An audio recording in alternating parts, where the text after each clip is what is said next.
Pour avoir bossé pendant 4 ans dans le pôle mère-enfant, en gynéco, j'ai vu tout un tas de patientes, en obstétrique également, en salle de naissance, en suite de couches.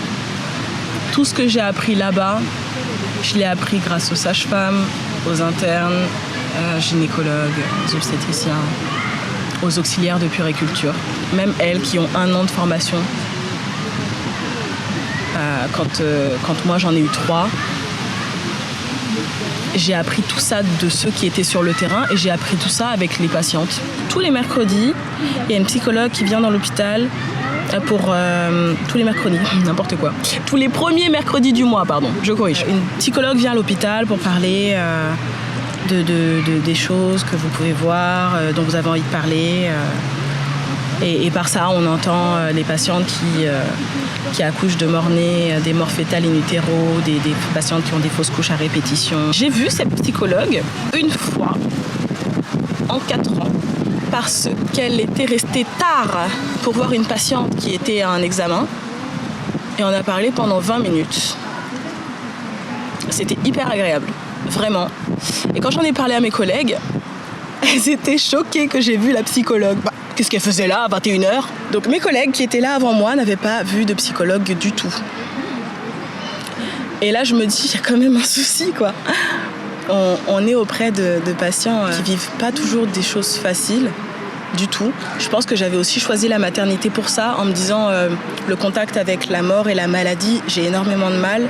J'ai besoin de grandir émotionnellement avant de passer dans un service où on a des annonces de fin de vie, de limitation de soins, de cancer, de grosses interventions. Et non, en fait, la maternité, c'est pas toujours baby boom. Ça, je m'en suis rendu compte à la tête dedans, quoi. J'ai fait mon stage pré-professionnel en salle de naissance et à aucun moment, sur les 10 semaines de stage, on m'a laissé m'occuper de patientes qui avaient eu un décès, perdu un enfant, soit avant ou après l'accouchement, à aucun moment. Non, là, je vais m'en occuper. C'est mieux pour la patiente, c'est sûr. C'est mieux pour la patiente qu'elle ne voit pas 15 personnes différentes dans sa chambre. Mais c'est mieux pour toutes les autres que j'ai pris en charge, que j'ai eu l'occasion de pouvoir prendre en charge une patiente en tant qu'étudiante, d'être même à titre d'observation, de voir comment une professionnelle de la santé, quand moi je n'étais qu'étudiante, comment est-ce qu'elle l'aborde, comment est-ce qu'elle lui parle, comment est-ce qu'elle fait les soins. L'atmosphère, c'est hyper morbide ce que je suis en train de raconter, mais l'atmosphère dans une salle d'accouchement pour un bébé qui est décédé,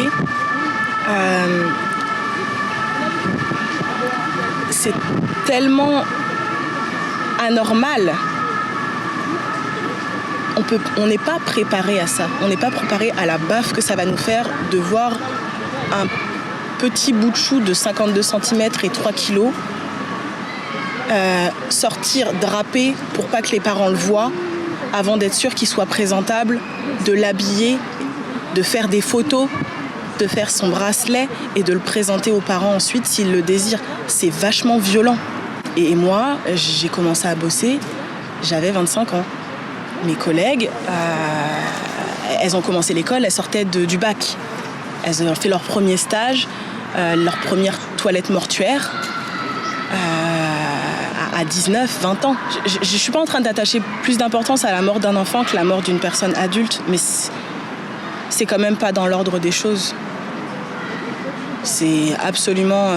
c'est sûr, c'est absolument atroce de me dire que là, maintenant que j'ai changé de service, ça me renvoie à moins de concepts qui me sont proches, surtout maintenant que j'ai été diagnostiquée, de m'occuper d'un patient de 95 ans qui est décédé pour le présenter à sa famille, que d'habiller un bébé qui aurait dû naître 3 semaines plus tard. C'est vraiment pas pareil. Parce que je me dis, t'as 27 ans, ok, donc toi, quand tu vas tomber enceinte, Ok, donc si jamais tu as des saignements, ça peut être ça, ou ça peut être ça, ou ça peut être ça. Oh là là, si tu as des contractions à ce terme-là, du coup, ça peut être ça, ça peut être ça. Si tu sens pas le bébé bouger, du coup, c'est peut-être que... Et je me crée des angoisses avant même d'envisager, avant même d'avoir le partenaire adéquat et idéal pour être maman.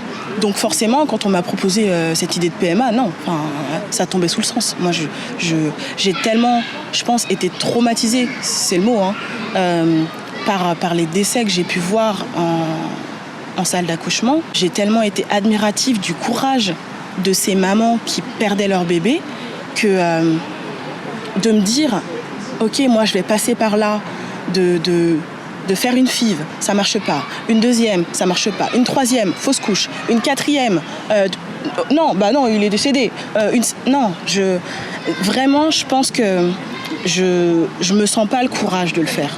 Je l'ai vu et je me suis dit, quitte la maternité, parce que si un jour tu as envie d'envisager d'avoir un enfant, il faut que tout ce que tu as vu te sorte de la tête. Et je pense que c'est pour ça que c'est vraiment bien que, d'une part pour moi, que je puisse en parler à une psychologue, parce que je pense que ça me ferait du bien. Et pour toutes celles qui ont ces angoisses-là aussi, parce que clairement c'est des angoisses, hein, là je me rends bien compte. Mais c'est aussi hyper important que le personnel soignant, sur place, ceux qui sont encore auprès de ces femmes qui soit ont des difficultés pour avoir des enfants, soit qui viennent d'en perdre un, soit qui essayent d'en avoir, celles qui arrivent aux urgences complètement angoissées parce qu'elles ont des saignements faibles, complètement anormaux, avec un bébé qui se porte très bien.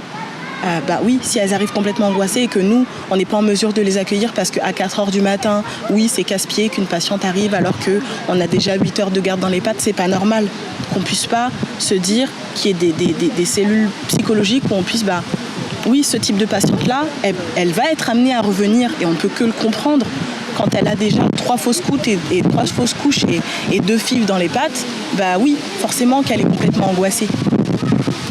Je n'oublierai jamais le cri que font ces mères quand on leur annonce qu'il n'y a plus de cœur. C'est horrible.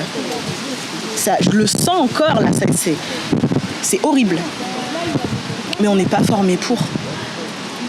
4 ans en maternité et j'ai appris grâce à toutes ces patientes qui ont perdu leurs enfants et c'est pas normal.